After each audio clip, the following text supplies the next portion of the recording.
blevet 16:45, og det betyder, at vi kan byde velkommen til alle jer, der sidder herinde i Stor Mødesal i Kirkeministeriet.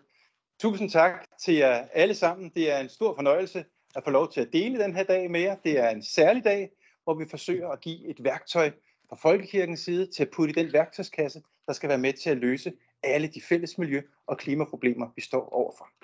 Men udover at sige velkommen til jer og ministeren og styregruppeformanden og vores keynote speakers, så vil vi også sige velkommen til de over 300 tilmeldte, der sidder derude nu bag skærmene.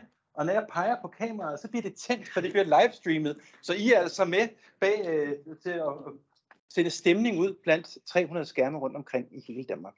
Alle provstier er repræsenteret, et hav af kirker, og også et hav af eksterne repræsentanter, kommuner, naboer og leverandører. Vi er rigtig glade for, at det kan lade sig gøre. Så velkommen til.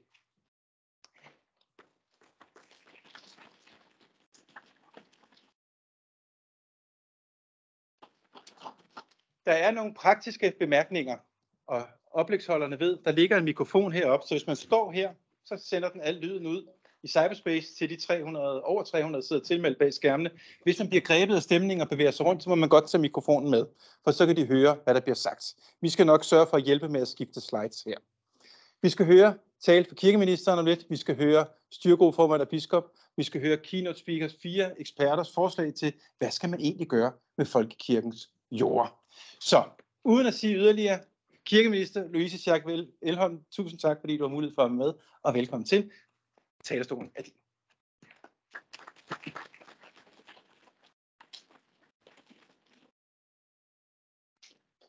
Hvor er det dejligt at se jer alle sammen her i Kirkeministeriet i dag. Jeg er rigtig glad for det nye værktøj, som vi nu får mulighed for at tage i brug.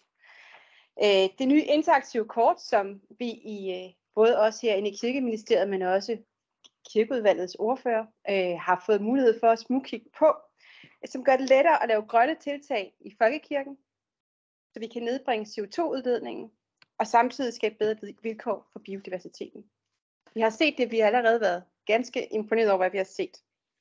Tusind tak for den indsats, som I har lagt for at sikre den udvikling, så vi får det her nye interaktive kort. Det er et rigtig stort stykke arbejde og et vigtigt stykke arbejde, som I har lavet. Ansvaret for klima, miljø og grøn omstilling er vores allesammens ansvar. Derfor så er jeg rigtig glad for disse interaktive kort nu bliver åbnet op for alle. I har tænkt nyt og stort og skabt et værktøj, der ikke kun kan bruges af folkekirken, men også af lokale landmænd, kommuner, regioner og mange flere. Folkekirken er sammenlagt Danmarks 3. største jordbesidder. Med så meget jord, så mange forskellige steder i landet, er der ikke én løsning, der er den rette alle steder. Og derfor er det vigtigt, at den løsning, som I kommer med her, gør arbejdet med den grønne omstilling lettere og mere overskueligt. Jeg er ganske sikker på, at der også er mange menighedsrådsmedlemmer, der lytter med i dag. Og jeg ved, at for størstedelens vedkommende, så er det jo menighedsrådene, der varetager arbejdet med folkekirkens jorder ude i menighedsrådene. Menighedsrådene er jo frivillige ildsjæle, der sammen med præster sidder i menighedsrådene, og det er jer, der vælger at bruge jeres kræfter og fritid i den danske folkekirke. Og det er jo meget forskellige årsager, man har til, at man stiller op til et menighedsråd. Man gør det måske, fordi man vil noget særligt med sin kirke i sit lokalområde. Man vil have, at der er nogle særlige tilbud. At man går op i kirkegården. Det kan være mange forskellige årsager. Men der er også rigtig mange forskellige opgaver. Og derfor så håber jeg, at det her nye værktøj er noget af det, der kan gøre det lettere at arbejde med folkekirkens jorder. Og det er det, jeg synes, der er så fantastisk ved det her redskab, det er, at det er med til at muliggøre, at det bliver lettere at arbejde med tingene. At man kan se de muligheder, der er, så man bedre kan forholde sig til dem.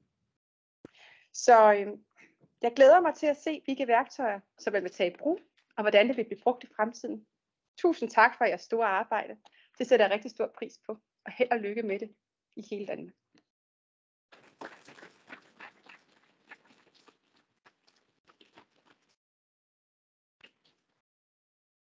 Så er det styregruppeformanden for styregruppen bag Folkekirkens Grønne Omstilling og biskop Henrik Stubkjær. Tak skal du have. Ja, jeg har også glædet mig rigtig meget til at kunne byde velkommen her til i dag. Både til jer, der sidder her i salen, og til jer, der sidder og deltager i webinaret. Og det er jo en samlet folkekirke, der byder ind her. Det er i Folkekirkens Grønne Omstilling, der sidder Landsforeningen af menighedsrådsmedlemmer, Præsteforeningen, Provsteforeningen, biskopperne og Kirkeministeriet. Så vi er alle med og står bag den her lancering af vores helt nye GIS-kort. Et redskab, som skal give os nye, men faktisk også utrolig vigtige redskaber og muligheder for overblik og for handling i folkekirken. Sådan at vi kan nå de mål, som vi har sat os med at reducere det samlede udslip med 70% inden år 2030. Jeg har også lyst til at sige en stor tak og tillykke til alle, som har arbejdet hårdt og dygtigt på at skabe den her mulighed. Til vores sekretariat, til Aarhus Universitet, til Plancenteret i Aalborg, til dem, der har tastet ind osv. osv. Alle, der har stået bag, hvor er det flot. Der er nogen, der sådan her de seneste dage har spurgt mig, hvorfor er det egentlig lige, at folkekirken går ind i det her med at klimasikre vores jorder? Skulle I nu ikke koncentrere jer om at forkynde evangeliet? Og der til at svare, jo, det skal vi, og det gør vi sandelig også. Det er vores kerneopgave at forkynde evangeliet til frihed, til glæde og til håb. Men evangeliet er jo netop talt til virkelige mennesker ind i en virkelighed, som er vores på godt og ondt her på jorden. Og derfor er det dybt relevant. Folkekirken er landets største civilsamfundsorganisation med 72% af danskerne som medlem. Vi har over 4.000 bygninger, vi har 15.000 ansatte, og vi har 11.000 hektar jord. Derfor så har vi også en forpligtelse til at følge den reduktion på CO2, som regering og folketing meldte ud for et par år siden. Netop det, at vi i Danmark ville reducere med 70% inden år 2030. Dertil kommer så også, vil jeg sige, at vi jo som kristne tror på en gudskabt klode. At vi som mennesker har fået et ansvar for den jord, vi har fået givet. Vi har fået et ansvar på at levere den skønhed, som vi har fået videre til vores børn og vores børnebørn. Med det her nye interaktive GIS-kort, der får vi et redskab, hvor vi kan få overblik over vores jorder. Og hvor vi så, og det vil I se lige om lidt, hvor vi lag efter lag kan få overblik, ikke bare over jorden, men også over, hvor der er planer om skovrejsning, tilskudsmuligheder for lavbundsjord, planer for vedvarende energianlæg, viden om, hvor det er, der dyrkes økologisk, så vi kan se, om det eventuelt var relevant for senere forpagtningsaftaler. Vi kan også se, hvor der er drikkevandsboringer osv. Kortet, det kan man sige, det først og fremmest er tænkt til vores menighedsråd. Det er jo altså menighedsrådene, der ejer jorden, så det er også dem, der bestemmer. Det vil sige, når vi i folkekirken går ind i det her, så er det en klimaindsats, der kommer nedefra. Og det er for mig utrolig vigtigt. For jeg tror, at hvis vi i Danmark skal nå vores klimamål, så er det afgørende, at både bevidstheden og beslutningerne, at de vokser op nedefra. Og det er det, som vi kan hjælpe med i folkekirken med den brede erfaring, vi har for alle vores menighedsråd. GIS-kortet, det giver også mulighed for at systematisere et vægtigt input i forhold til vores biodiversitet. Og der vil I få et lille eksempel nu her om lidt på det. Det her nye værktøj, det viser, at vi i folkekirken tager ansvar. Og jeg har lyst til igen at sige tak til alle jer, der er kommet i dag, fordi ingen af os kan jo løse det her alene. Det kan vi kun, hvis vi står sammen, også hvis vi arbejder sammen. Jeg håber og tror, at også landbruget, kommunerne, virksomheder, de der etablerer vedvarende energianlæg, andre interesserede interesseorganisationer osv., at de også vil komme til at bruge det her. Det kommer til at ligge ganske åbent, så alle kan gå ind og få fornøjelse af det. Mange menighedsråd de er allerede godt i gang. Vi kan se det på vores kirkegårde, som har været for eksempel giftfri i årevis. Men jeg ved også, at der er mange menighedsråd i landdistrikterne, som faktisk er rimelig afhængige i dag af den forpagtningsafgift, som de får for deres jord. Og derfor har jeg også lyst til allerede nu at sige, at vi selvfølgelig i folkekirken også bliver nødt til at lave en solidarisk udligningsordning. Vi har allerede en udligningsordning, og der må vi have det her klimaaktiviteter med ind, sådan at det ikke bliver et enkelt sogn, der skal stå for det hele, eller løfte hele folkekirkens grønne omstilling, men at det er noget, vi løfter sammen. Vi skal løfte i flok. Vi glæder os til at styrke samarbejdet med alle jer, der er kommet i dag, og til at løfte den her opgave som folkekirke. Så jeg vil også sige et stort tillykke til os alle med det nye værktøj, som vi har fået her i dag. Og så vil jeg give ordet og scenen til Jesper Rønn Christiansen, som er vores projektleder i Folkekirkens Grønne Omstilling. Jesper vil prøve at give jer en lille smag på, eller åbne det her redskab lidt, så I kan se, hvad det faktisk skal bruges til. Tak skal I have.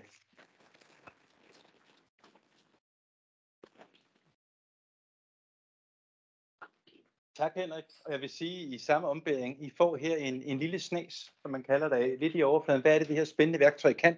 Vi får nogle gode fagpræsentationer, og så vil der efterfølgende være en grundig teknisk gennemgang.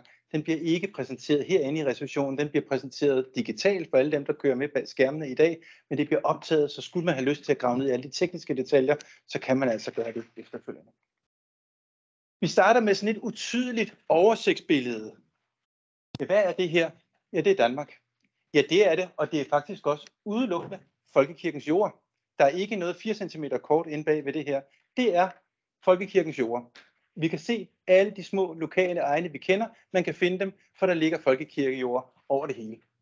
Hvis vi så lægger et 4 cm kort ind bagved, så giver det pludselig lidt tydeligere mening, hvorhen i landet befinder vi os, og hvorhen er det, at de her over 8.500 hektar landbrugsjord ligger, 2.500 hektar skove, enge, strand og kyst osv. Det er fordelt på rigtig, rigtig mange små lodsejere. I alt knap 600 forskellige menighedsråd forvalter jord. En mindre del af dem er dyrket økologisk, og i dag får I altså 4 gode forslag til, hvad er det, man kan gøre med sin jord, i stedet for konventionel landbrugsdrift. Men vi starter med at zoome op på Djursland, op i nærheden af Ryomgård. Og I kan se, der er markeret lidt tyrkise pletter. Vi kommer til at zoome tættere på om lidt. Men der er det altså lykkedes at samle al data over folkekirkens jord. Det har man ikke haft før. Det har vi samlet med hjælp fra Aarhus Universitet og viser det her i et kort. Vi zoomer lidt tættere på, fordi folkekirkens jord er belagt med mikrofonen. Tak. Belagt med nogle benspænd.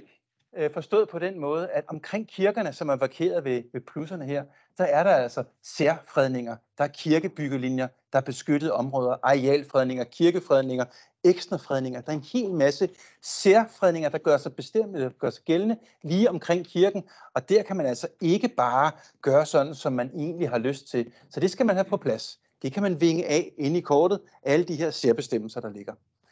Så når man nu er menighedsråd heroppe, vest for Ryomgård, vi skal lige sige, det er altså fiktivt. Vi ved ikke, om de gode folk allerede i Ryomgård er i gang med at plante skov, eller hvad de nu vil, lave noget helt andet. Men hvis de nu siger, at vi vil godt lave noget andet på vores landbrugsjord, end det vi gør i dag, så kan man på værktøjet, når I bagefter her går online, holde musen henover, og så skriver musen, hvordan er jorden drevet i dag? Er det landbrug økologisk, konventionelt, eller hvordan er det? Og hvis menighedsrådet godt kunne tænke sig at for eksempel dyrke økologisk landbrugsdrift, så kan de få et overblik over, hvad ligger der af økologiske forpagter i nærheden. Altså, kan det i teorien lade sig gøre at drive det økologisk, hvis der er alt for mange kilometer? Svend vil måske fortælle lidt om det om lidt. Jamen, så er det måske ikke så realistisk, som hvis der ligger en økologisk bedrift lige i nærheden. Og det kan man altså tage højde for i sit udbud. Og ved i hvert fald, Karl Ove, en af præstegårdskonsulenterne med i dag, ved lige nøjagtigt, hvad der skal bygges ind i sådan et udbud af forpakning, for at tage hensyn også til økologi. Det kunne også godt være, at menighedsrådet vil sige, hvad vil der ske, hvis vi ingenting gjorde med vores jord? Hvilken springe skov? Har vi tid til at vente på det? Eller skal vi rejse skov? Så kan man i kortværktøjet gå ind og vinge af, ligesom de her lokale fredningsbestemmelser, er der noget til hinder for at plante skov. Så vinger vi det lag af, der hedder skovrejsning uønsket. Det er trukket data for alle kommuneplaner i hele Danmark. Har vi trukket skovrejsning uønsket ind, og viser altså med det samme, hvilke steder kan man godt plante skov, og hvilke steder er det i hvert fald i den gældende lokalplan uønsket, der vil så kræve en dispensation. Der vil Tanja fra Dansk Skovforening præsentere lidt omkring skovrejsning om lidt. Det kunne også godt være, at der er noget i området, som gør, at man skal noget helt andet. Det kan være, at nogle af de her marker har drænet rigtig meget. De giver ikke så højt et udbytte, fordi der oprindeligt har været fugtigt. Så kan man vinge det lag af, der hedder lavbundspotentiale. Det viser simpelthen, i forhold til kulstofkoncentration, er det et lavbundsområde. Og der vil Mark fra Naturstyrelsen præsentere om lidt, hvad er det egentlig de her naturgenopretningsprojekter, lavbundsprojekter. Vi ved, at fra de jorder med rigtig højt kulstofindhold, fordi det har været fugtigt oprindeligt, der er det en eklatant høj udledning af landbrugets samlede CO2-udledning. Så er der lavbundspotentiale, så er det altså en god idé at tage fat i Mark eller en af de andre eksperter omkring lavbundsprojekter. Det kan også godt være, at menighedsrådet har mulighed for noget ikke direkte naturligt, men noget, der er nødvendigt, noget, der er vedvarende, og så klikker man på det lag, der hedder, hvad med tilslutningsmuligheder for solcelleprojekter. Anders fra Green Power Danmark vil om lidt give jer en præsentation af det her trafiklyskort. Det viser i forhold til folkekirkens jorder, er der en god business case? Er der en lav tilslutningsafgift i forhold til tilslutningspunkterne på solcelle? Er det sådan en halvgod business case, eller er det lidt dårligere økonomi? Er der langt ud til tilslutningspunkterne? Det kan man simpelthen også vinge af inde i det her GIS-værktøj. Så det er åbent, det er for alle, det er for menighedsråd, alle kan tilgå det efter kl. 18 i aften på folkekirkensgrønneomstilling.dk. Inden vi skal høre lidt om, hvad er det så, vi skal vælge af kategorier? Jamen så er det her, det er taget med, og nu skal jeg blive inden for skærmbilledet. Det her, det er en kommabredpande. Og for dem af jer, der er rigtig dygtige til insekter, vil vide, at det er en dagsommerfugl, som er i gang med at forsvinde fra Danmark. Den har en sværmeradius på et par kilometer. Og hvorfor gør det kommabredpanden interessant? I kan se, de røde prikker, det er gamle opgørelser af den her dagsommerfugl. De grønne prikker, det er nye opgørelser. Vi er i det, biologerne kalder den 6. masseuddøen i øjeblikket. Der er ikke forsvundet så mange arter fra jordens overflade siden dinosaurernes uddøen. Kommabredpanden er et eksempel på et insekt, en dagsommerfugl, som er med til at sikre al bestøvning sammen med de vilde bier og de andre insekter. Og når den har en 2 km sværmeradius, så er der håb for den. For hvis vi så tager det næste slide og siger, at vi vil gerne se folkekirkens kirkegårde med rød 2 km radiuscirkel, og alle folkekirkens jorder tilsvarende med en 2 km radius, så vi se, at der er ikke særlig langt fra, man kan næsten kalde det insektladestation til insektladestation, eller biorefuge til biorefuge. Så det kan godt være, at folkekirken ikke alene kan redde den samlede biodiversitetskrise herhjemme, men ved at lave lidt levesteder på kirkegårdene, hjørnerne, lave lidt levesteder for måske 30-40% af arealerne på landbruget, hvor der skabes levesteder for vilde dyr og planter, jamen så kan vi altså i fællesskab være med til at gøre en stor indsats, måske en afgørende indsats for naturen herhjemme. Så når nu vi er blevet inspireret til, at vi skal gøre noget ved vores landbrugsjord, hvad skal vi så vælge? Skal vi vælge at drive det økologisk? Skal vi vælge at rejse skov? Skal vi vælge at lade de fugtige lavbundsområder blive naturgenoprettet? Eller skal vi lave vedvarende energi? Producere vedvarende energi? Ja, det skal vi nu have nogle korte pitch. Og jeg har aftalt med de 4 eksperter heroppe, at de har mikrofonen heroppe. Pointerne er her. Scenen er tegnet af, så I ved, at I skal blive inden for kameraet. Så skal vi høre ganske kort præsentationer på, hvorfor er henholdsvis økologi en rigtig god idé, og hvordan kan det her værktøj bruges til det. Den første, vi gerne vil byde velkommen til en kort og skarp pitch, det er Svend Hermansen fra Innovationscenter for Økologisk Landbrug. Velkommen til, Svend.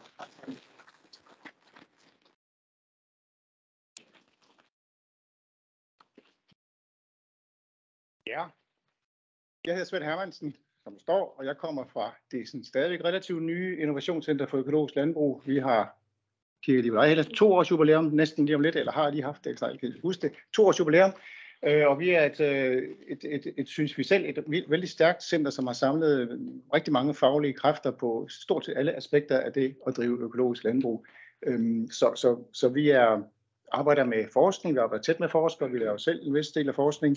Vi arbejder rigtig meget med formidling, komme ud og fortælle historien om økologi, og så arbejder vi faktisk også helt konkret med omlægning. Vi skaffer nogle midler hjælp, eller prøver på at skaffe midler til at kunne komme ud og besøge interesserede konventionelle landmænd, som har brug for og lyst til at vide, hvordan ser den her går min ejendom ud, hvis den eventuelt skulle drives økologisk. Det er en ret stor forretning, som vi laver, eller aktivitet, som vi laver sammen med vores det lokale rådgiver, som jeg kommer lidt ind på lidt senere. Men vi har en landbrugets klimaaftale, som også hedder landbrugets grønne omstilling, og vi har folkekirkens grønne omstilling. Og den handler om, at vi skal øge omlægningen til økologi i forhold til økologiens bidrag. Vi skal i vores danske kontekst, så skal vi fordoble økologien fra de nuværende godt 12% til 25% af landbrugsarealet skal drives økologisk, som et ret væsentligt bidrag til landbrugets reduktion af drivhusgasser. Men jeg vil sige i dette selskab, at man måske skal være lidt smule forsigtig med at bruge ordet grøn, fordi det er ligesom, der er alle er jo mere eller mindre grønne lige for tiden, ikke? Men jeg vil så sige, at økologi er faktisk grøn. Og det er den, fordi at der faktisk er væsentligt mere ukrudt i økologiske marker. Det kan vi godt holde til at sige, uden at fornærme andre end os selv i hvert fald. Og det er faktisk en pointe, fordi økologi er jo fravær af pesticider, og når man ikke bruger pesticider på sine marker, så vil der alt andet lige komme i hvert fald mulighed for, at der går noget mere ukrudt på markerne. Og når jeg lige har valgt det her billede, eller det her billede er blevet brugt til det her, så kan vi jo se, at når det er jo en kartoffelmark ved Nyborg, det kan I så ikke se, men det er en kartoffelmark, det kan I sikkert godt se, og der er noget ukrudt, der stikker op. Der er nogle valmuer, der står så fint i kanten, og så er der et hegn, og måske få den her mikrofon, så er der et hegn og en vej osv. Så det er i virkeligheden, det er jo, hvis man skal være lidt kæk, så er det biodiversitet. Men det må man så heller ikke sige, i hvert fald ikke i den her sammenhæng. Så vi bruger det begreb, det her agrobiodiversitet, altså biodiversitet i det dyrkede land, som er en ret væsentlig del af, kan man sige, nogle af de ressourcer, som også Jesper snakkede om før. Men nu skal det være meget kort det her, det ved jeg godt. Så jeg vil sige, økologi er fravær af pesticider. Det er en meget væsentlig pind i, når man skal beskrive økologi. Og økologi er dyr, der lever tættere på deres naturlige adfærd, og det vil sige afgræsning. Så det er de to timer, jeg vil prøve at berøre lidt senere her i min lille, meget, meget korte præsentation. Nu går vi ind i kortet. Haderslev, syd for Haderslev Fjord. Og der er de der 587 sogne, som det nævnte lige før, som driver godt eller 8.500 hektar, og det er, kan man lige lynhurtigt regne ud, det er cirka 14 hektar landbrugsjord.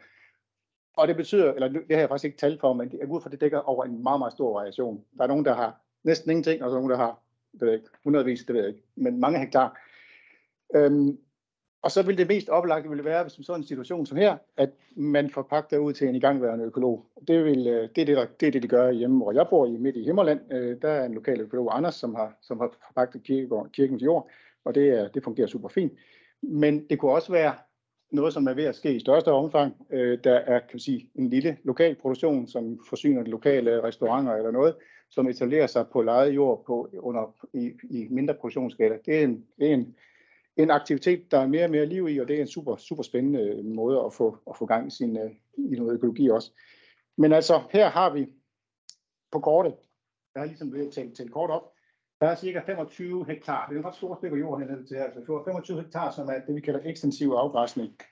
Nu skal jeg lige se, hvad der står her. Og så er der 15 hektar, det er de to stykker der, som er det, vi kalder dyrkeareal. Og så er der 9 hektar lidt længere sydpå.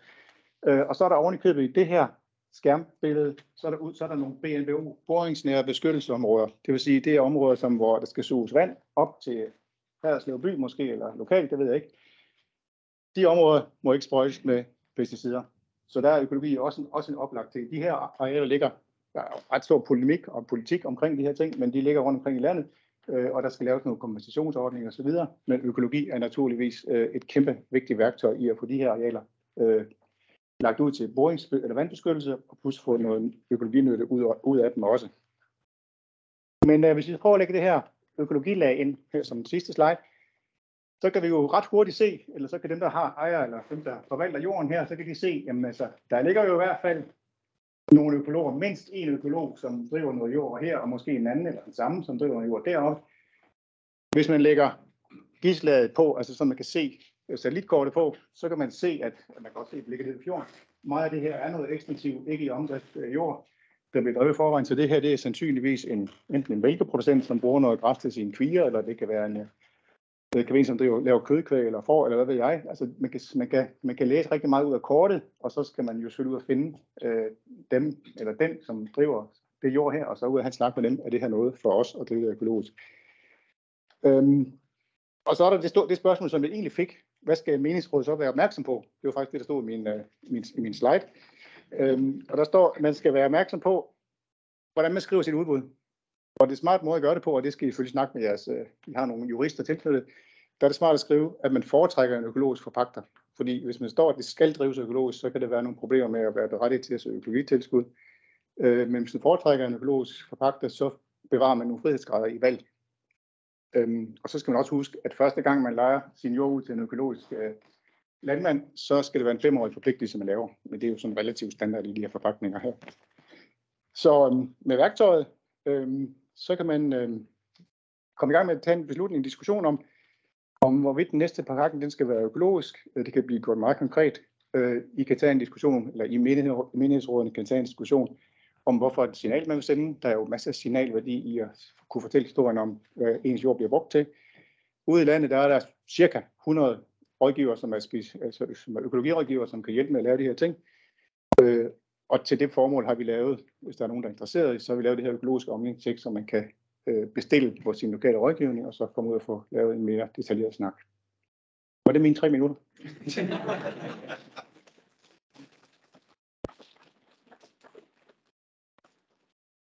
Tak skal du have, Svend. Hvis man synes, det er en god idé, så ligger det lige til højre benet. Hvis man hellere vil plante skov, så er det nu en fornøjelse at byde velkommen til Tanja Olsen fra Dansk Skovforening. Hvorfor er det, at skovrejsning er en god idé, og hvordan kan værktøjet her understøtte det? Jamen tak, og tak for invitationen til at få mulighed for at præsentere kort her i dag. Det er jo sådan, at regeringen, udover at have mange ambitioner på klimaets vegne, så har de også særlig en ambition om at der skal rejses 250.000 hektar ny skov i Danmark. Og med Folkekirkens samtidige ambition om at lave en grøn omstilling af de landbrugsjord, der fortsat er i drift, jamen så er det helt oplagt at se på muligheden for at rejse skov. Skov er i hvert fald den alternative anvendelse til konventionel landbrugsdrift, der på én gang kan levere på en række parametre, som er relevant at se på, når vi taler grøn omstilling. Klimaet er helt i centrum, eller rettere, kan man sige, når eller rettere hvis samfundet skal være fossilfrit i 2050. Nu har vi talt meget om de mål, vi skal nå i 2030, som Henrik nævnte, men der er faktisk en ambition om, at vi skal være fossilfrie i 2050. Så får vi altså brug for det her kulstof et andet sted fra, som vi bruger i vores hverdag. Og det skal komme fra andre end de fossile kilder, og så er det så heldigt, at alt, hvad der kan laves af træ, eller alt, hvad der kan laves af olie, kan i princippet laves af træ.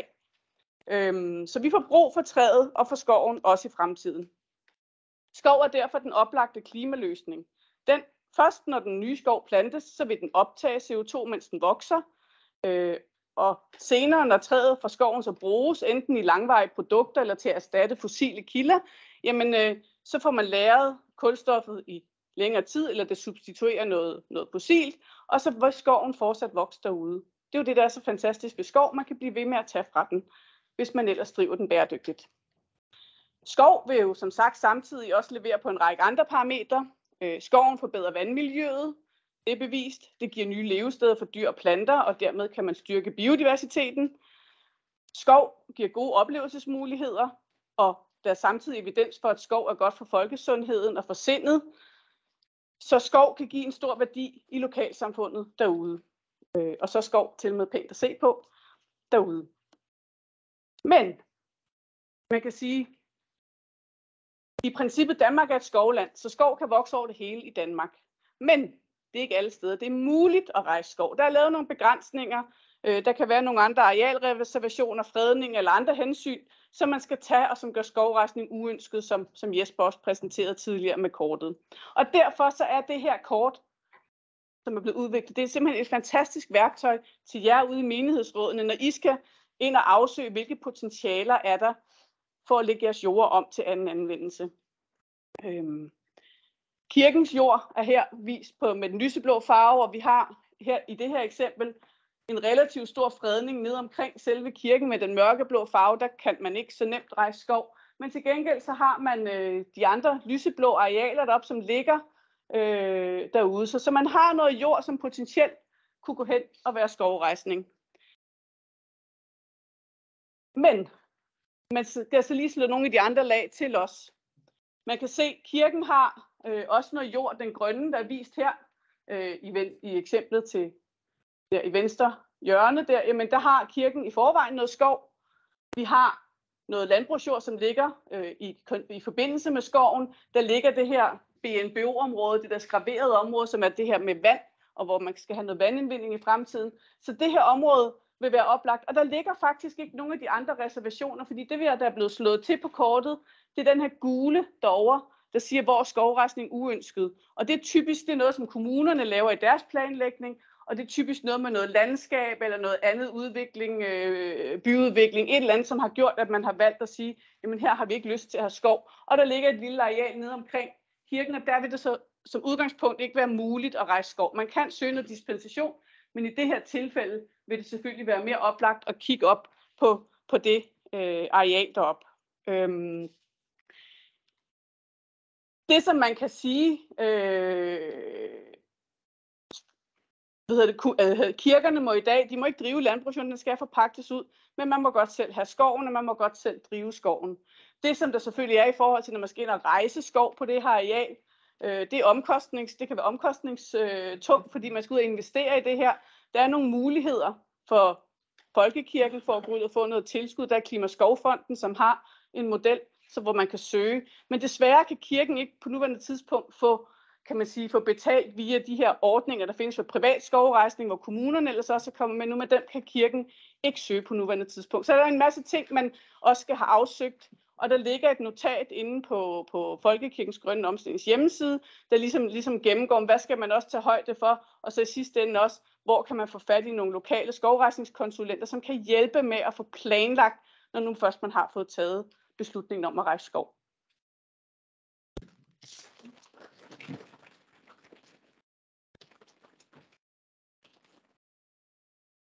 Tak skal du have, Tanja. Den næste arealforvaltningsløsning, hvad skal det være? Økologi, der er skovrejsning. Det er op i tiden. Jeg vil gerne byde velkommen til Anders fra Green Power Danmark. Tak fordi du vil give os et overblik over, hvad skal man egentlig være ops på? Og er det overhovedet en god idé, eller er det den bedste idé at plante solceller? Tusind tak. Vi synes selvfølgelig, at det er den bedste idé, så det var så kort, jeg kunne svare på det. På vegne af brancheorganisationen, som organiserer den vedvarende energi, så vil jeg bare gerne starte med at takke Folkekirkens Grønne Omstilling og jer, der lytter med, for at omfavne den vedvarende energi. I spiller en helt afgørende rolle ude i lokalsamfundet. Så uanset om det er at leje sin jord ud, eller om det på andre måder er at omfavne det, så gør det en kæmpe stor forskel derude. Så tusind tak for det. Folketinget har jo sat et ambitiøst 2030-mål. Vi skal 10-doble mængden af solceller, vi skal fordoble mængden af vindmøller, og der spiller det selvfølgelig en helt afgørende rolle, at der er plads og der er hektar i spil. Kigger man på Folkekirkens jorder, så de 8.500 hektar, hvis vi forestiller os, at de alle sammen blev bragt i spil, det gør de nok ikke, men så kan vi faktisk nå en tredjedel af vejen til det mål. Så det kunne faktisk spille en rigtig, rigtig stor rolle. Og jeg vil sige, noget af det, der også taler for den vedvarende energi, det er jo også, at der er mulighed for at kunne få en rigtig god business case i det også. Når vi kigger på nogle af de aftaler, der bliver lavet om hektarleje derude, så ligger det markant over det, man normalt får for normal drift af landbrug. Så der er uden tvivl også noget økonomi i det, som man vil kunne kigge ind i. Det, der så kan være udfordringen, det er selvfølgelig at sikre, at der også kommer nok skala i det. Og derfor så har jeg blandt andet taget det her kort med. Det er vores kort for producentbidraget, for det er sådan, at fra den 1. januar, så betaler producenter også til det kollektive elnet. Og der kan man jo med fordel, hvis man er i tvivl om, hvorvidt det her kunne være interessant, kigge ind i, hvorvidt man ligger i en grøn zone, i en gul zone eller i en rød zone. For hvis man ligger i en rød zone, så betaler man markant mere for at blive tilkoblet nettet. Jeg forestiller mig ikke, at det er sådan, som man ude i de enkelte menigheder skal sidde og beslutte, eller til at på den måde sidde og være inde over tilslutning. Men det, man kan bruge det her kort til, det er også at se, hvis man ligger i en grøn zone, så er man, så at sige, ekstra favorabel real estate. Så er man noget ejendom, som der er flere, som synes er interessant, og så kan man potentielt set også få en højere hektarpris for ens jord. Hvis man synes, det er interessant, så kan man derfor zoome ind, så kan man prøve at kigge lidt på, hvordan ligger vores jorder, ligger de inden for en zone, der er grøn, ligger de i en gul eller ligger de i en rød zone. Selv hvis det ligger i en rød zone, kan det jo godt være, at der stadigvæk er et interessant projekt, som man kan lave. Så skal man måske bare gå sammen med lidt flere jordejere i området, og så på den måde spille sine jorder i spil. Så det vi håber på, det er, at rigtig, rigtig mange af jer, der ser med, I vil overveje at gå den vej og sige, hvorfor kan Folkekirkens jorder, kan de være med til, at vi når vores 2030-mål? Det kunne reducere enormt meget CO2. Det gør en forskel i forhold til at omstille Danmark til en grønnere virkelighed, og det kunne samtidig også være med til at skabe en bedre økonomi, fordi det er noget, der er relativt favorabelt, også i forhold til normalt landbrugsdrift. Tak.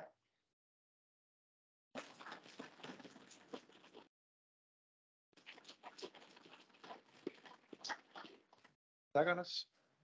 Fra den sidste nye teknologi til noget, som jeg vil lige vil sige, det hører fortiden til. Hvordan var de her fugtige jorder oprindeligt? Og hvordan kan vi måske gå tilbage og lave naturgenopretning? Så Mark Aagaard Hansen fra Naturstyrelsen, tak fordi du vil komme og give os en kort indføring i, hvorfor er naturgenopretning eller lavbundsprojekter en rigtig god idé, der hvor marken betinger det, om man så må sige. Så velkommen til. Tak.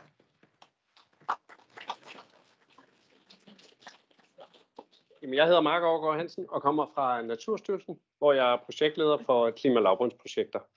Og jeg er rigtig glad for at blive inviteret her i dag, for at fortælle om, hvad muligheden er her. Og så er jeg rigtig glad for det GIS-projekt, eller GIS-kort, som der er blevet lavet, hvor man faktisk kan se, hvor kirkens jorder ligger på lavbundsarealer. Jeg er jo en del af en større flok. Vi er mere end 30 gode kollegaer, der samarbejder fordelt i hele landet omkring at lave naturprojekter. Jeg sidder nærmere bestemt med klima- og lavbundsprojekter. Men hvad er et klima- og lavbundsprojekt, og hvorfor laver vi dem?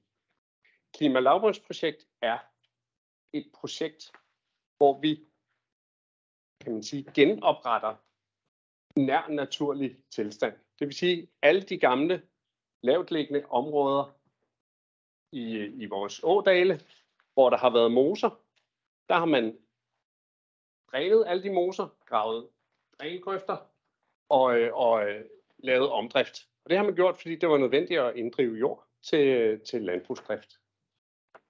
Når vi så tager det ud af omdrift, så betyder det, at vi kompenserer lodsejerne for det tab, de må have på deres jord. Og vi hæver vandstanden ved, at vi fjerner dræn og pumper. På den måde så skaber vi et vådere engareal, som er til gavn for klimaet. Fordi når vi hæver vandstanden igen, så låser vi alt det organiske materiale, der ligger i jorden. Og en kæmpe stor del af landbrugets CO2-emission kommer fra de lavtliggende landbrugsarealer.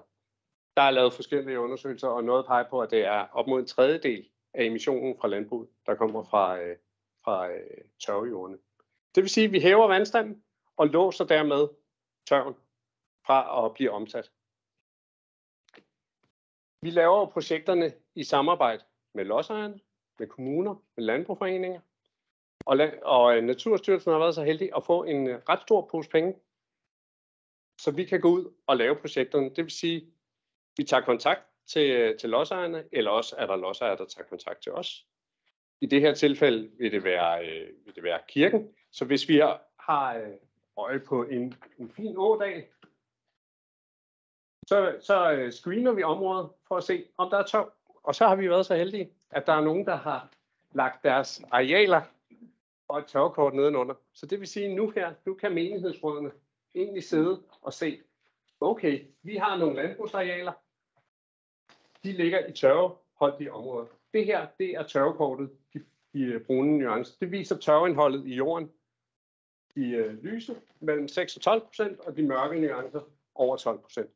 Det vil sige, det er vores udgangspunkt. Der skal være tørv, for at vi kan lave et klima- og lavbundsprojekt. Og det kan I nu også se i alle menighedsrådene. Ofte så er det jo sådan, at vi skal lave projekterne i større arealer end de her 6, 7, 8 hektar, som de her er. Så det vil være et samarbejde med alle de forskellige lodsejere hernede i ådalen. Og vi vil så komme ud og snakke med alle de forskellige lodsejere og prøve at se, om vi kan lave et projekt, hvor vi altså kompenserer lodsejerne for det omdriftstab, der er. Vi laver en fin natur til gavn for vandmiljøet, til gavn for højere biodiversitet og til gavn for større friluftsliv. Det vil sige, hvis man har en kirke, der ligger heroppe, og man har et naturareal, som man egentlig gerne vil have, at borgerne i området kan gå igennem og nyde, så vil det her være en oplagt mulighed Når vi laver et klima-lavbundsprojekt, så må man stadigvæk gerne have dyr gående på jorden. Man må gerne slå hø, og man må faktisk også gerne gå på jagt stadigvæk. Men man må ikke omlægge jorden, det vil sige, at man må ikke dyrke den. Man må ikke gødske og sprøjte. Det er en mulighed, som Naturstyrelsen kommer ud med, og det er os, der ligesom faciliterer hele processen og tager en snak med alle lodsejerne og de involverede parter. Det var det.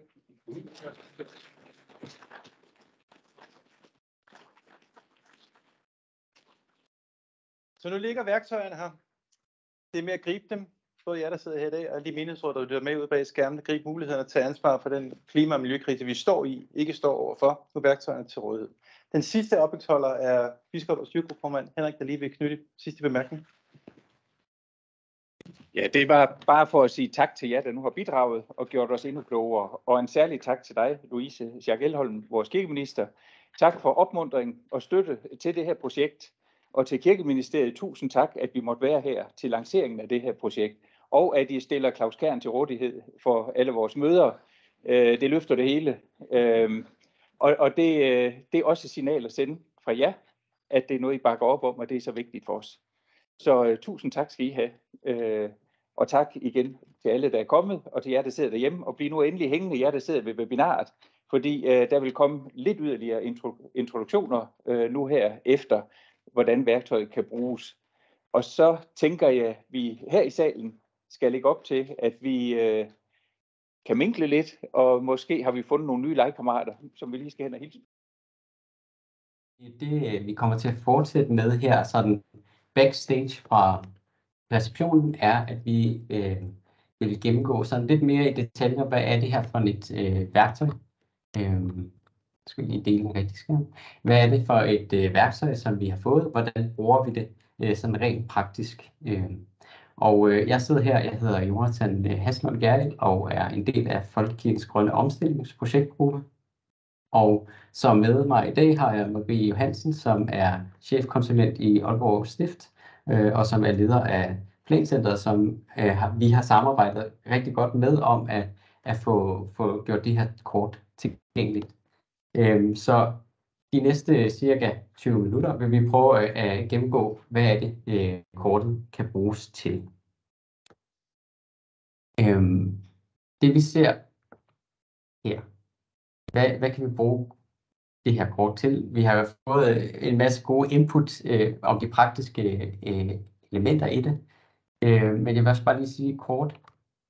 Det vi tænker, at det her det kommer til at gøre, det er, at vi får et overblik. Med kortet kan vi altså gå ind og se, hvor ligger Folkekirkens jord, og hvor ligger de i sammenhæng med. Så giver det inspiration til de anvendelsesmuligheder, som det har, og det er jo også det, som eksperterne har været inde på igennem præsentationen. Men så kan det også gøre opmærksom på, hvilke begrænsninger der kan være for anvendelsen af et areal. Det er både for eksempel det her skovrejsende uønsket, som Tanja var inde på, men også nogle elementer, som Marie kommer til at komme ind på her lidt senere. Og så vil vi også bare lige gøre opmærksom på, at det er vejledende kort, som giver nogle gode informationer og nogle gode hints, men man skal også huske at tage fat i den relevante myndighed, når det er, at man gerne vil ændre arealanvendelsen af sin jord. Så det tager vi med. En lille praktisk detalje, som jeg ikke fik sagt, det er, at her i dag kommer vi desværre ikke til at tage imod spørgsmål, men I er selvfølgelig velkommen til at skrive spørgsmål, hvis I har nogen efterfølgende til Folkekirkens Grønne Omstilling på fgo@km.dk, så kan vi følge op der. Jeg vil bare kort sige lidt om, hvor vi finder kortet. Det er sådan, at vi har gjort det tilgængeligt på vores hjemmeside, hvor I kan komme til at finde det også her efter præsentationen er slut. Når man kommer ind på hjemmesiden, så bliver man mødt af den her skærm, hvor der står en lille smule om, hvad det er for nogle arealer. Så kan I finde her nedenunder en videoguide, som forklarer lidt om, hvordan bruger man værktøjet. Noget af det, som vi også kommer ind på i dag. Så anbefaler vi, at I som noget første går ind og downloader den her lille beskrivelse, som beskriver nogle af de her lag. Hvad er det, vi ser, når vi slår dem til? Og så kan I selvfølgelig finde selve kortet ved at klikke ind på kortet her. Og jeg tror, at med de ord, så vil vi egentlig prøve at hoppe over i selve kortet. Og det er jo altid spændende, når at man er med live. Fungerer det hele. Vi har nogle backup slides, men vi regner med, at vi kan vise jer det hele igennem selve kortet, som det ser ud, når I kommer til at sidde med det. Så meget kort, som der er blevet nævnt, at det her et WebGIS-kort, og det betyder sådan set bare, at det selvfølgelig er noget, der er tilgængeligt online, men også at det er et kort, som indeholder en masse forskellige informationer, som man kan slå til og fra, alt efter hvad man gerne vil se. Og det er det, vi ligesom kommer til at gå igennem her.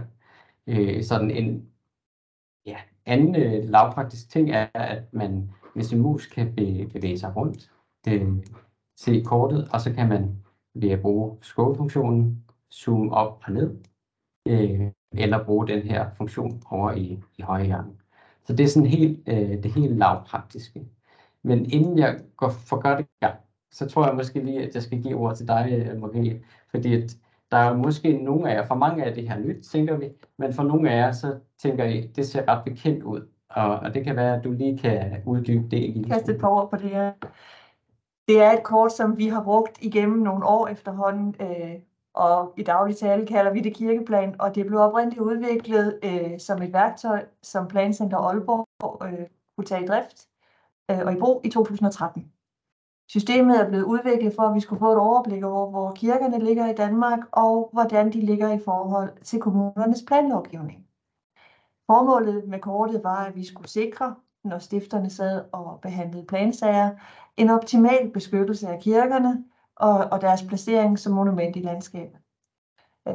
Kortet har været offentligt tilgængeligt igennem altid, men som Jonas siger, det er nok først nu, at det sådan bliver af større interesse for menighedsrådene generelt.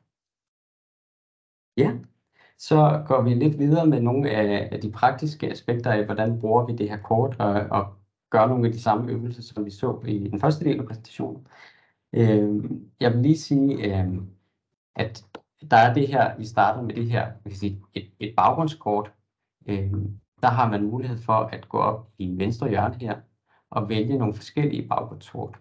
I dag så holder vi os til det her basiskort, og det er fordi, at vi har haft en lille smule problemer med dem, som leverer kortet. Der er noget, det er sådan en lille smule ustabilt i øjeblikket, så derfor kører vi med det her kort. Men på senere tidspunkt, når at deres service er op at køre igen, så kan man fx gå ind her og finde et skærmkort, hvor man kan se blandt andet alle bynavnene. Det er meget praktisk. Og et luftfoto, som også blev vist i slidesen tidligere. Men lad os starte med det kort her. Så det første, jeg vil nævne, det er, at der er de her temavalg, og det er nogle af de her informationslag, som jeg fortalte om tidligere, nogle man kan slå til og fra. Det første, vi kan prøve, det er, hvis vi nu zoomer en lille smule ind, så kan vi slå sognegrænserne til. De her sognegrænser, som man kan se optegnet nu, det viser selvfølgelig, hvor sogne afgrænser, og hvis vi zoomer en lille smule ind, så kan vi se, at der kommer alle navnene. Så der har du altså mulighed for at gå ind og finde dit eget sogn. Der er også en anden mulighed af at slå provstigrænser frem. Når du holder musen hen over et område her, så kan du se, her står der Viborg Østre Provsti. Så får du altså lidt information om, hvad er det for et provsti, vi befinder os i, når vi ser den her jord. Til sidst kan vi se stiftsafgrænsningen, hvor vi kan se de forskellige stifter på samme måde, som vi kunne se med provstierne. Se, den er en lille smule langsom. Yes. Så vi kan se, hvor ligger vi henne. Så det er sådan en god baggrundsinformation at kunne køre videre med. Vi skal måske lige sige, at vi kommer ikke til at komme ind på alle de valgmuligheder, kortet har, men viser de der vigtigste i dag. Præcis. Og så er der rig mulighed for at sidde og lege med det efterfølgende. Netop. Yes. Det næste, vi vil kigge på, det er muligheden for at se alle kirker. Så hvis man går her ind i kirkegård, åbner den og svinger kirker, så får vi et billede af alle kirkerne. Det er jo også, som I så tidligere, sådan nogle små kryds. Når man zoomer ind på et område, så kan vi også, hvis vi holder musen henover, se, hvad er det for et sogn. Det er Allerlyst sogn i Silkeborg Provsti, så vi får nogle informationer der. Herinde er der også mulighed for at slå kirkegårdene til, hvis vi zoomer en smule mere ind her igen. Så ser man, hvor er afgrænsningen af kirkegården, som ligger her i forlængelse af kirken heroppe eller hernede. Så der er også lidt ekstra informationer der. Så vil jeg lige vise den her del om Folkekirkens jorder, som er det, vi har særligt fokus på i dag. Der ligger hernede Folkekirkens arealer 2019. Og grunden til det 2019, det er fordi, at den data, vi har, er tilbage fra 2019. Det tager noget tid at opdatere sådan nogle ting, så derfor har vi ikke de helt aktuelle, men stadig et godt billede af, hvad Folkekirken ejer i dag. Herinde så kan man slå det, der hedder samlede arealer til. Det er det, der er repræsenteret med de her røde aftegninger. Hvis man holder musen henover, skal vi se, om der kommer der lidt information om, hvad er det for en sogn. Deres CVR-nummer, hvis man er interesseret i at komme i kontakt med kirken, kan det være en måde at slå det op på. Så er der også lidt nogle informationer om matrikelnummeret og hvad det er for et areal. Eller hvad størrelsen af arealet er. De samlede arealer, det kan man sige, det indeholder alt, hvad Folkekirken ejer. Det kan godt være, at der er nogle små huller. Hvis I finder et sted, hvor I tænker, hov, der burde være noget, så er jeg meget velkommen til at kontakte os. Men som udgangspunkt har vi alle arealer med der. Så kan man slå det, der hedder marker til. Det kan også være, du skal slå kirker til, så man kan se, ja, vi slår lige kirkerne også. Yes.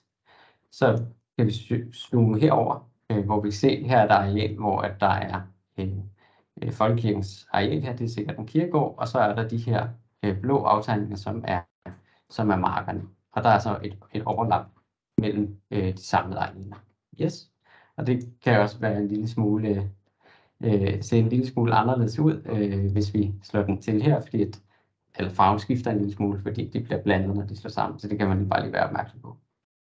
Yes, det sidste, som vi kan vise, det er skov.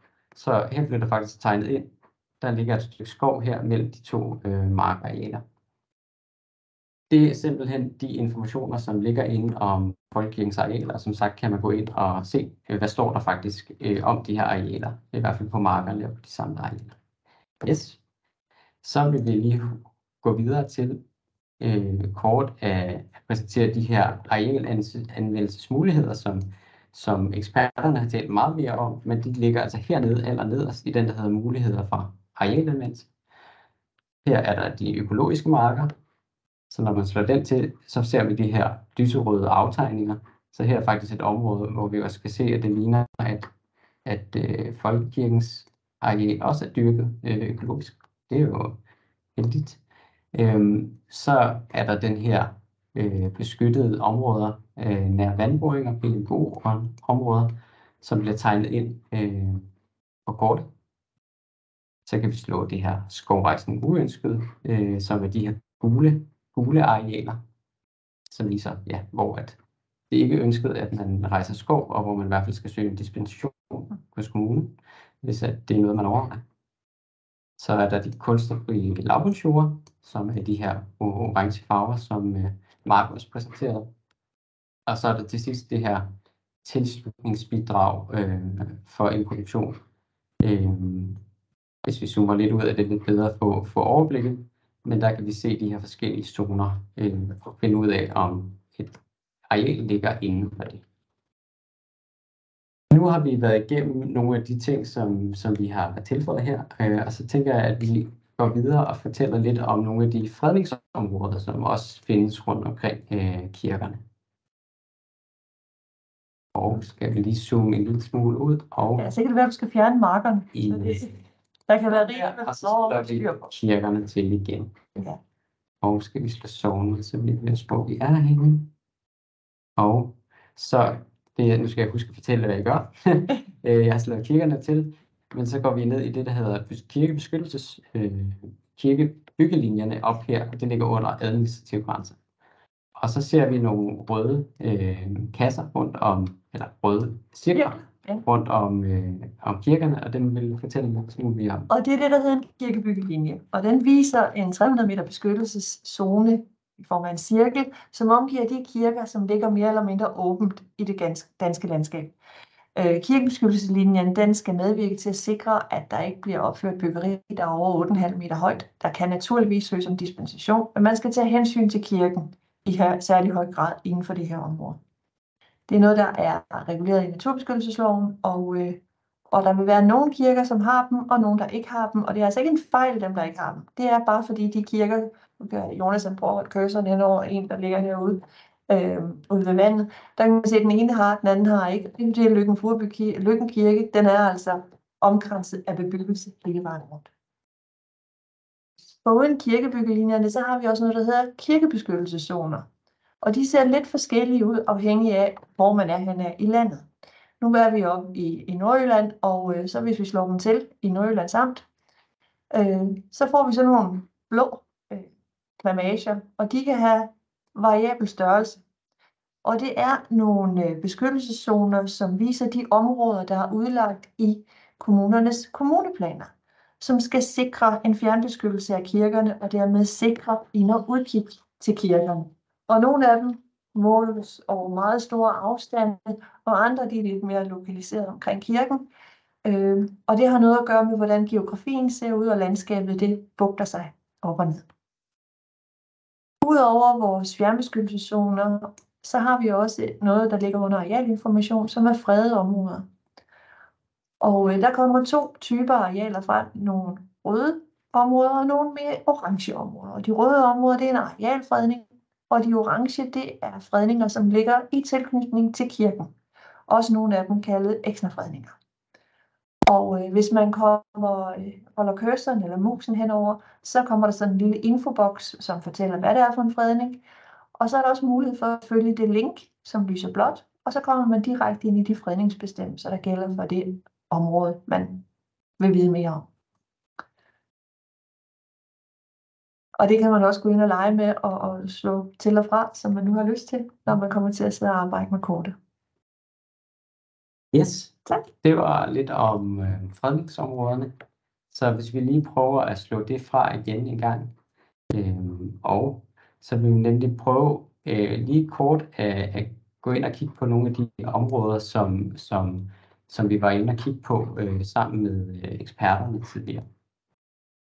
Så derfor prøver vi at zoome ned her omkring, lige have fat i Haderslev. Så kan vi slå de her markarealer frem. Og så kan vi se, her var Haderslev Fjord, som også blev nævnt. Godt. Og her kan vi se, at der ligger et markareal, og hvis vi holder musen henover, så kan vi se, jamen her er der så 23 hektar, som der også var inde på et større areal. Det kan man så overveje, om man vil dyrke. Man kan også se her, der står driftsform konventionelt, det vil sige, at i dag så er det ikke økologisk dyrket, men dyrket konventionelt.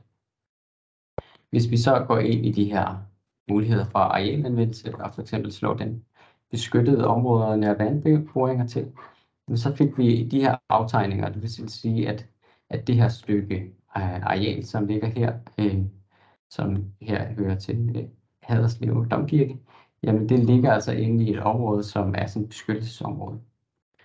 Og det, som Svend så også var inde på, det er, at når vi så slår de her økologiske marker til, jamen så får vi et overblik over, at der er faktisk en del af de arealer, som ligger her allerede, som dyrkes økologisk. Og der har man så måske mulighed for at være i kontakt med dem, eller i hvert fald er der en større sandsynlighed for, at dem, som allerede dyrker noget her økologisk, måske også er villige til at forpagte et andet areal økologisk på samme måde. Så det var et lille eksempel herfra. Så tror jeg, at vi vil gå nedad, hvis vi går ned til Sønderjylland, hvor at vi fandt det her område ved det der i Bylderup Sogn. Igen et relativt stort markareal, som ligger her lidt uden for byen. Og hvis vi så gik ind og slog skovareal til, så kan vi se, at her ligger der jo også et stykke skov, som er ejet af Folkekirken allerede. Her kunne det så være interessant at overveje, når man er der så mulighed for at rejse skov her ved siden af, hvor der ellers skulle græde skov. Det kan jo være, at der er god chance for det. Og når vi slår den her skovrejsning uønsket til, så ser vi også, at uønskede områder ligger kun hernede af. Så derfor er der ikke ligesom noget, der gør, at man ikke umiddelbart kan rejse skov på området. Vi kan prøve at se, hvordan det går her, hvis vi hopper over på luftfotoet, som vi så tidligere. Så ser vi også, og hvis vi så måske lige slår markerne fra igen, så kan vi se, at her er et marker tydeligt, og her ligger skoven også. Så det er også en måde ligesom at tydeliggøre, at det er super interessant. Så havde vi jo samtidig det her boringsnære beskyttelsesområde, som jo lapper lidt ind over her, hvor der er mark i dag. Så det kunne også være en grund til, at man tænkte, at vi vil gerne beskytte vores grundvand og gøre noget andet, f.eks. plante en skov, som ikke bliver sprøjtet.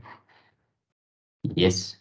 Så hopper vi lige tilbage ind i det her basiskort, og så slår vi de her skovrejsningsområder fra. Og så vil vi som det sidste gå op i Djursland, hvor at vi havde et areal, og nu skal jeg se, om jeg kan finde hvor det ligger henne. Hvis vi nu slår de her kulstofrige lavbundsjorder til, så skulle vi gerne kunne se, at der er der nogle arealer, der ligger inde i lavbundsområdet. Og hvis vi suger ind her, det er Marie Magdalene Sogn, hvor vi har nogle områder, som ligger inde i de her lavbundszoner. Og som Martin var inde på, jamen, så kan det godt være, at det her er det 10 hektar. Det kan godt være, at det er helt nok til et selvstændigt projekt. Man kan måske gå i dialog med de andre lodsejere, som ligger rundt omkring, for at finde ud af, kan vi blive en del af sådan et lavbundsprojekt. Yes. Nu har vi altså været igennem nogle af de her muligheder, som er blevet tilføjet til kortet. Jeg kan måske slutte af her med, at vi hopper ind på selve hjemstedet Folkekirkens Grønne Omstilling. Det var det, jeg viste i starten. Når man kommer herind, så kan vi se lidt om jordene. Der står lige, som jeg fortalte om i starten, at der er lige lidt udfordringer med nogle af skærmkortene, så hvis man holder sig til basiskortet, så skulle man være sikker. Og så kan du finde den her video, den her beskrivelse af lagene, som går lidt mere i dybden med det. Og så her finder du linket til kortet. Vi skal måske også sige, altså der arbejdes jo hele tiden med en udvikling af systemet, og der sker løbende opdateringer på flere områder. Ja. Så der kan godt ske nogle ændringer fra gang til gang, man besøger det. Men det er rent, hvad skal vi sige, funktionelle. Det er det samme. Yes. Og nu vil jeg lige have vist, det bliver på en lidt mere lavpraktisk måde. Men når jeg gerne vil ind og kigge på kortet, så kan jeg gå ind på det, der hedder Folkekirkens Grønne Omstilling /GIS, hvor I altså kan finde link til det her værktøj. Og så glæder vi os til at høre fra jer, om det lykkes for jer, om I bruger det til nogle nye spændende projekter, eller hvis I har spørgsmål. Som sagt, så er I meget velkommen til at tage kontakt til os på Folkekirkens Grønne Omstilling, eller fgo@km.dk, eller I kan tale med Marie, særligt når det handler om de her fredningsområder, som Marie er ekspert på. Så med den her lille gennemgang, jamen så vil vi bare gerne sige tak for nu. Og tak fordi, at I er blevet hængende. Ja. Og ja, det er sådan set det her for denne gang. Men tak fordi I lyttede med og var med. Og vi er derude, hvis I vil i kontakt med os. Så